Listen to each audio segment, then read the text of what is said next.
Hoy vamos a platicar por qué es tan controvertido el libro de Eragon y la saga de Inheritance.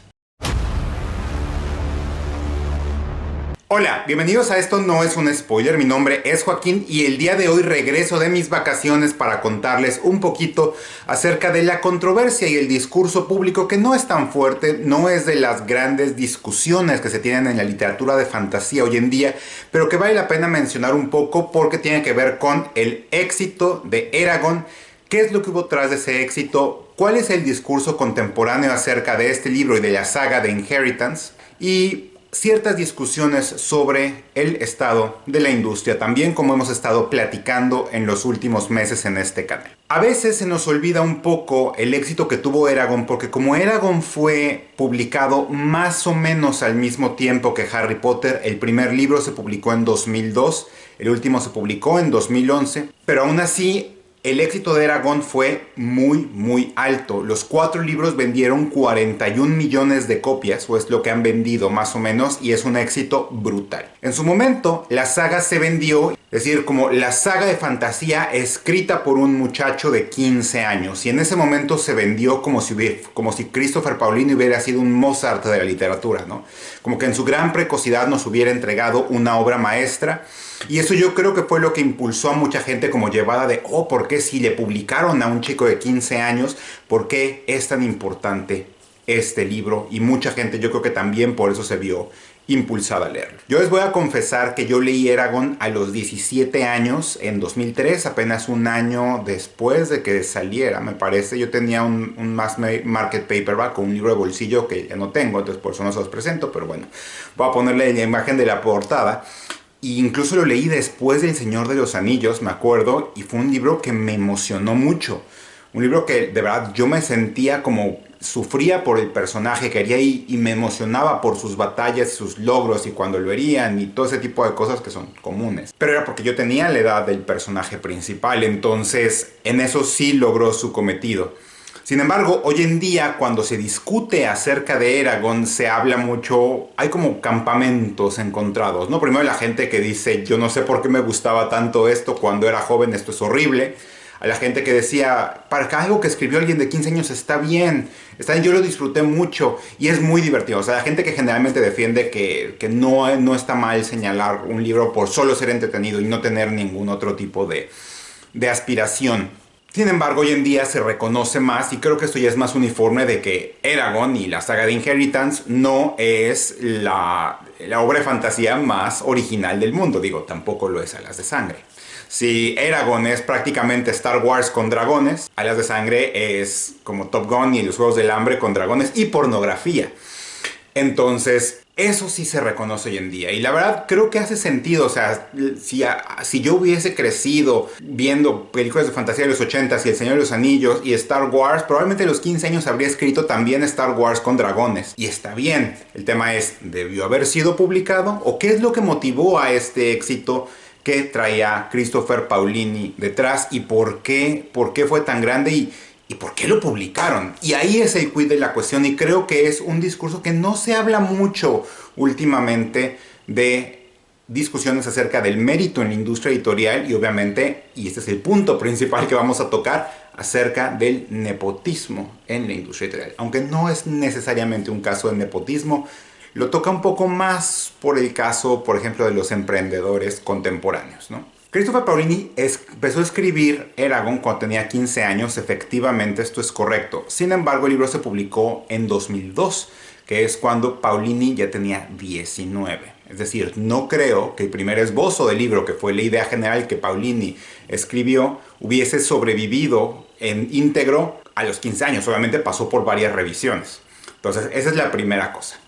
En segundo lugar, y quizá esto es lo más importante, no es que Christopher Paolini hubiese mandado ya el manuscrito a Knopf, que es un sello editorial de Penguin Random House en Estados Unidos, y lo hubiesen publicado y hubiese explotado así el éxito, decir, wow, esta es la maravilla, un muchacho de 15 años. No. Pasó una historia un poco más tenue y con un poco más de matices, por llamarlo así.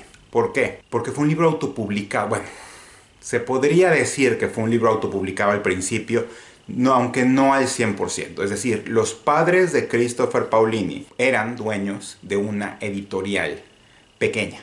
o sea, pequeña. LLC, o sea, una LLC es lo que en mi país es una, es como, no, iba a decir una sociedad civil, no, pero una LLP es una sociedad civil. Una LLC es como una SRL, es una sociedad de responsabilidad limitada, o sea, no era mom and pop store necesariamente, pero no era grande editorial.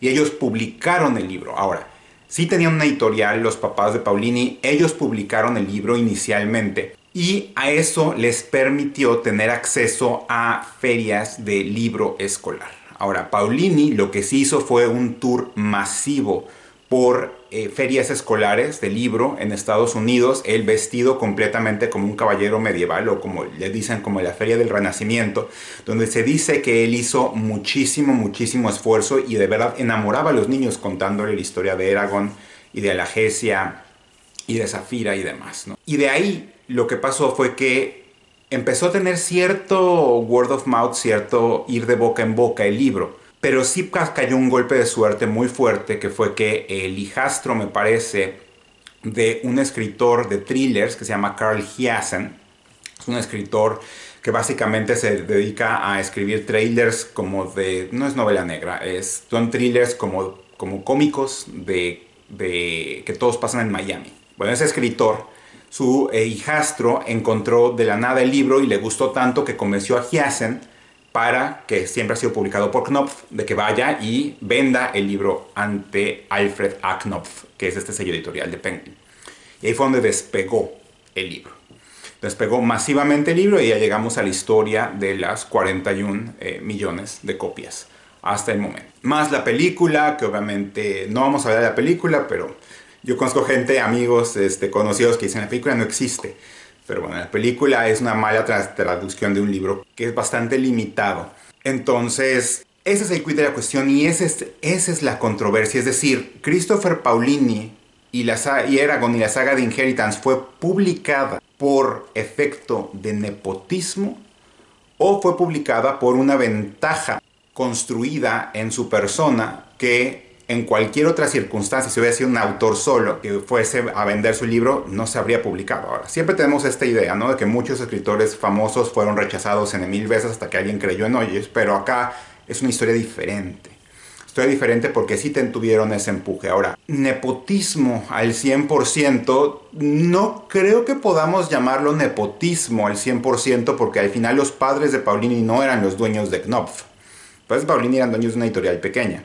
Pero de lo que sí podemos hablar definitivamente es que sí tenía un cierto nivel de privilegio construido y una ventaja que un autor solo, con un manuscrito a esa edad, no hubiese tenido. Es decir, sin esa pequeña editorial de los padres, probablemente no habría habido la plataforma de distribución para que Paolini pudiese estar en escuelas que le hubiera permitido hacer todo el esfuerzo, porque eso sí es un enorme esfuerzo personal por vender el libro y eso sí se le debe reconocer. También se debe reconocer que él hizo la primera ilustración, la cubierta, la famosa ilustración del ojo de Zafira, pero efectivamente es un autor solo, sin esta plataforma inicial, no lo habría hecho. Es como si alguien que no es youtuber o un youtuber que no tiene 100,000 suscriptores se lanzara a vender un libro, obviamente no va a tener esa plataforma. Entonces, esa es la discusión sobre el privilegio que tenía Christopher Paolini al escribir, más allá de los méritos del libro, que probablemente no lo sé, podría investigarlo, cuando pasó a Knopf probablemente le dieron un par de correcciones adicionales al libro. Al fin y al cabo es una saga, yo creo, disfrutable. Obviamente, yo decía, es que esto no debió haber sido publicado, o sea, es difícil, ¿no? O sea, es una historia eminentemente disfrutable, pero honestamente, ¿cuántos muchachos de 15 años que han pasado por ese mismo tamiz y esa cantidad de influencias no serían capaces de escribir una historia similar y de no haber contado con esta plataforma inicial y ese golpe de suerte de que un escritor famoso le gustara ese libro después de haberlo descubierto en esa pequeña plataforma que tenía en su momento? Habría pasado. Yo creo que esos chances se reducen en varios órdenes de magnitud. Entonces, esa es la controversia de Eragon y ese es todo el discurso que hay acerca de la novela y de la saga de Inheritance al día de hoy. Cuéntenme ustedes, si leyeron estos libros, cuéntenme qué opinan ustedes de qué es lo que hay detrás? ¿Creen que es justo que se haya publicado en estas circunstancias? ¿Creen que es un golpe de suerte? ¿Creen que si hay mérito detrás, cosa que la saga tiene suficiente mérito para haber sido publicada y tener ese nivel de éxito que, aunque está soslayado por otras sagas más grandes que de esa época, fue masivo? Y obviamente Paulini es un escritor que hoy en día puede dedicarse al 100% a la literatura, cosa que es algo muy raro, muy muy raro en una carrera literaria. Entonces cuenten ustedes qué es lo que opinen y estamos de vuelta y nos estamos viendo en la próxima. Muchísimas gracias. No se les olvide comentar, suscribirse y nos estamos viendo.